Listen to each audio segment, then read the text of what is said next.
Hello there, I'm glad you decided to join me on this small quest. Now, one thing I'm sure we all have in common is having a game backlog that never ends. Whether it just be written in a notepad doc on your phone, collated in a Steam library, or just no organization at all and everywhere. So what I've decided to do today is take a look at my backlog and share with you some of the titles from that list. I'll also mention things like what about the game caught my eye and maybe want to check it out at some point. This list isn't in any particular order. As I said, I just want to share some games from my list with you. It also might influence me to play them quicker and get my backlog smaller.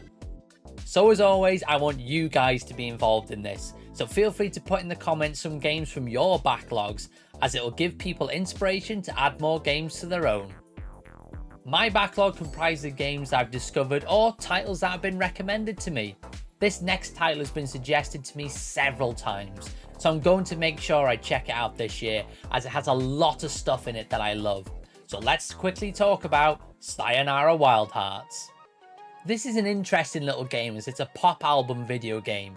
It follows the story of a heartbroken young woman through a surreal landscape. Each song from the pop album is a level in the game, and in each level you need to collect hearts, avoid obstacles and take care of the occasional enemy.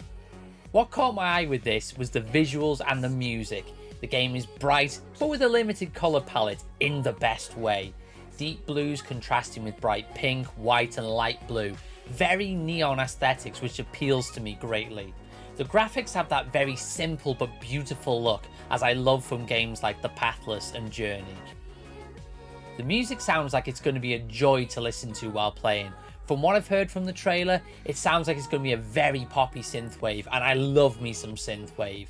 I know I could easily listen to the soundtrack on YouTube before playing, but I kind of want to discover the music as I'm playing the game. Now, this one has been on my backlog for some time now. I've even included it in polls for games to check out on stream. Sadly, it's always just missed out by a couple of votes. I'm determined to finally check this one out this year. It has a game that ticks all the right boxes for me, and probably an album to add to my iTunes library. This next game I'd never heard of until I discovered it in the Game Pass library. I took one quick look at some screenshots and I knew instantly I needed to play it. There's a really interesting fact about this which I'm sure will shock you, like it did me. So what's Omno about then? Omno is all about discovering an ancient world that is just full of wonderful things to look at. The world is full of puzzles, obstacles to overcome, and I'm sure some secrets you'll need to uncover. On your journey, you will traverse lush forests, deserts, and frozen landscapes. This looks like a game I'm going to fall in love with very quickly, as I adore the design of this. The colours used look very serene, with a lot of pale colours being used. It's very watercolour in its approach to the colour used. The creature designs in this are incredible, with beautiful but also quite terrifying designs. The graphics also have that simple but beautiful style which I gravitate towards. If the music is anything like the piece you hear in the trailer, this is going to be a soundtrack I'll be listening to long after the game is finished. Now for that interesting fact I promised. This game is produced by one person. That is crazy to me that a single person can create a game that looks like this on their own. I can't imagine the amount of work that has gone into this game. However, it just shows if you put the work in, you will produce something special. I expect to gush about this on the channel in full sometime in the future. This next game is a bit different to the others on this list, as you don't tend to see this genre played around with in shorter titles. So when I found this and discovered that it's got a horror vibe to it, I was all ears. So let's talk about the mysterious Oxenfree. Described as a supernatural thriller, Oxenfree centres around a group of friends having a party on an old military island. During their evening, they unwittingly open a ghostly gate spawned by the island's cryptic past. I love a good point and click game, and I'm so glad the genre is seemingly alive and well with titles like this. A few years ago, the genre seemed like it was very much on the decline. As like most point and click games, the story sounds like it's going to be one you'll just get absolutely absorbed into. One thing that intrigues me and also excites me about Oxenfree is that people have said this is a very John Carpenter-esque with the story and music. Now, I'm a huge John Carpenter fan, so I look forward to anything that has the same feels. There's little hints of the soundtrack in the trailers, and I love what I've heard so far. Another intriguing aspect is that it seems like the choices you make in the game affect the outcome. I love this in point and click games. It really makes you think about every single decision you've got to make. The Fable series was very good at these sorts of decisions, especially within the first 10 minutes of Fable 3. This is one of those games that's been recommended to me a lot, so it's coming with a lot of hype behind it. Also, we have the sequel on the way, so now is a good time as any to delve into the secrets of Oxenfree. Since playing Unpacking, I've been looking for something very similar to play as I had so much fun playing it. Then I was trolling YouTube and found one of those top 5 game videos, and this next game was recommended. I knew straight away this would scratch the Unpacking itch. I am of course talking about A Little to the Left. This is a puzzle game that's perfect for people who love to organise everything. You'll be sorting, stacking and organising household items into pleasing arrangements. Be careful though, as a cheeky cat with a love of causing mischief may come and ruin your organising. As said in the intro for this, the thing that got me to add this to my list was the fact that it gives me massive Unpacking vibes.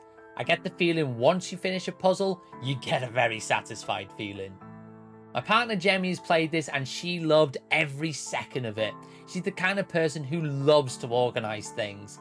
At one point, her wardrobe was organised by colour. I suggested she play it, and now it's gone the other way around as she wants to see me play it.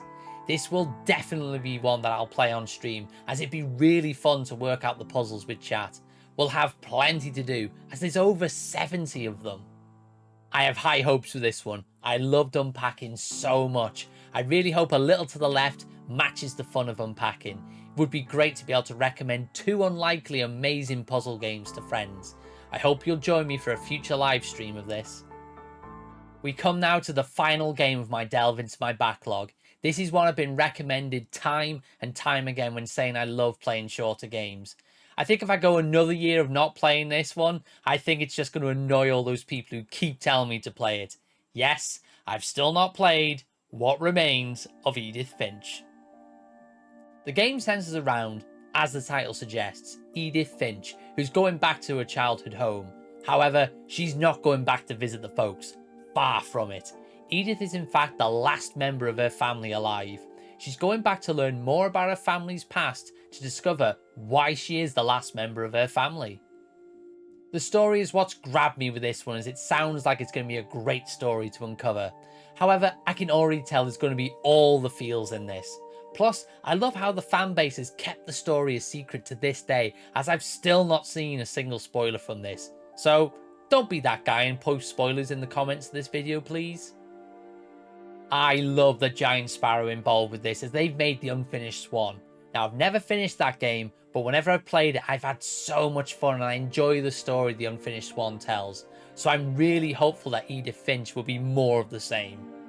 One thing that does worry me about this, and that's because of previous experience with this genre, people have described this as a walking simulator. I'm going to say this now, and I'm going to get a lot of flack for it, but I'm not a fan of Firewatch. I tried it, I played a good few hours of it, and it just didn't click for me. So if Edith Finch is a walking sim, then I hope that it grabs me more than Firewatch did. Really sorry to everyone that has told me year after year to play this one. I'll do my best to finally discover the secrets of this much beloved game.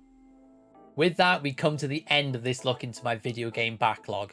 Were there any games that you expected that didn't get mentioned? Then let me know in the comments. Also, let me know if you enjoyed this by pressing the like, subscribe and notification bell. And if we get a good number of likes on this, I'll do a part 2 in the future. Thanks very much for watching. If you love a good list, then feel free to check out this video where I discuss my favourite games played in 2022. Thanks again for watching, and I'll see you on the next quest.